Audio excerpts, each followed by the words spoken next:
होली नाम सुनते ही रंगों, खुशियों और मस्ती का ख्याल आता है ना? ये अच्छाई की जीत का त्योहार है। लेकिन क्या कभी सोचा है कि 2026 में इस त्योहार को मनाने के लिए हमें सिर्फ रंगों की नहीं, बल्कि कुछ बहुत जरूरी जानकारियों की भी जरूरत पड़ने वाली है।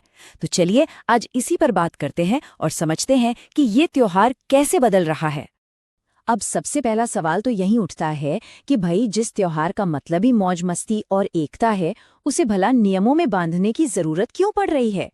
इसका जवाब सच कहूं तो आज के समय की सच्चाइयों, हमारी सुरक्षा की चिंताओं और कुछ कानूनी बातों में छिपा हुआ है। देखिए, एक तरफ तो त्योहार की वो पारंपरिक मस्ती है, वो माहौल है, और दूसरी तरफ आज के समय में जरूरी सावधानियां हैं। इन दोनों के बीच एक बैलेंस बनाना बहुत जरूरी हो गया है। पर क्यों? आइए इसी सवाल का जवाब ढूंढते हैं। असल में होली का असली मतलब क्या है? एकता, आनंद, बुराई पर अच्छाई की जीत। लेकिन हम सब जानते हैं कि पिछले कुछ सालों में त्योहार की आड़ में उत्पीड़न और दुर्व्यवहार की घटनाएं बढ़ी हैं, और इसी वजह से अब अधिकारियों को सख्त नियम बनाने पड़ रहे हैं ताकि त्योहार की जो असली भावना है वो जिंदा रहे। तो चलिए अब जरा ये देखते हैं कि जो बड़े बड़े शिक्षण संस्थान हैं और सरकारें हैं वो आखिर क्या कदम उठा रही हैं। शुरुआत करते हैं दिल्ली यूनिवर्सिटी जैसे संस्थानों से जारी हुई एडवाइजरी से। स्टूडेंट्स की सेफ्टी को ध्यान में रखते हुए कैंपस में कुछ नियम लागू किए गए हैं। मतलब बिना किसी की मर्जी के रंग लगाना बिल्कुल मना है। हॉस्टल में कोई भी बाहरी इंसान नहीं आ सकता, और किसी भी तरह के नशे पर तो जीरो टॉलरेंस है। इन सब पर नजर रखने के लिए खास कमेटियां भी बनाई जा रही हैं। और ये नियम सिर्फ कैंपस तक ही नहीं है। उत्तर प्रदेश सरकार ने तो पुलिस को साफ साफ कह दिया है कि हुड़दंग मचाने वालों और नशे में गाड़ी चलाने वालों के खिलाफ जीरो टॉलरेंस की नीति अपनाई जाए। इससे पता चलता है कि मामला कितना सीरियस है। अच्छा, ये तो हो गई संस्थानों की बात। अब उन कदमों पर ध्यान देते हैं जो हर कोई अपनी सेफ्टी के लिए खुद उठा सकता है। चलिए देखते हैं कि हम खुद को कैसे सुरक्षित रख सकते हैं। देखिए, कुछ बहुत आसान से कदम हैं जिनसे हम बड़ी परेशानियों से बच सकते हैं। जैसे अपनी स्किन पर तेल लगाना, हर्बल रंग यूज करना, और हाँ, भीड़भाड़ वाली जगहों पर थोड़ा सावधान रहना। डिजिटल दुनिया में भी अपनी रियल टाइम लोकेशन शेयर करने से बचना चाहिए, और होलिका दहन के समय आग से सुरक्षित दूरी बनाए रखना तो बहुत ही जरूरी है। अक्सर लोग बुरा न मानो होली है कहकर अपनी हदें भूल जाते हैं, लेकिन कानून की नज़र में इसके नतीजे बहुत बहुत गंभीर हो सकते हैं। तो देखते हैं कि नियम तोड़ने पर क्या कानूनी कार्रवाई हो सकती है। सबसे पहले बात करते हैं ड्रिंक एंड ड्राइव की। कानून बिल्कुल साफ है।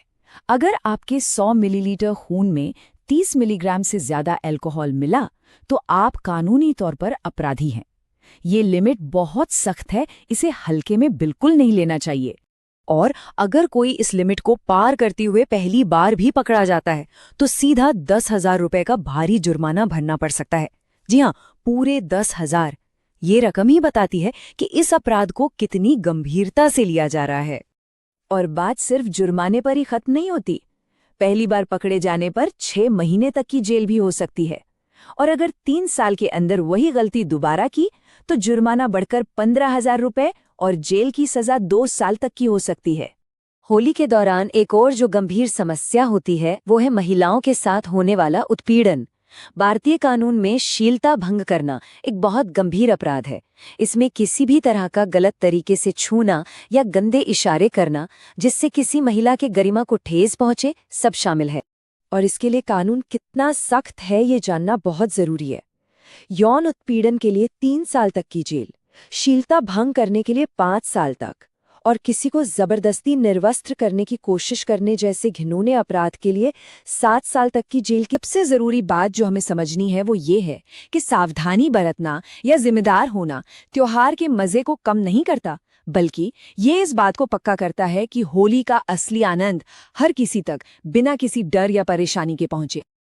और आखिर में एक सवाल हम सब के लिए है।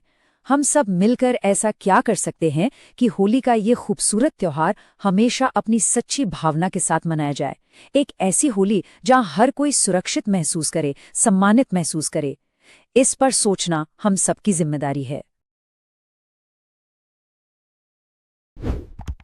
Like, subscribe, and share the channel.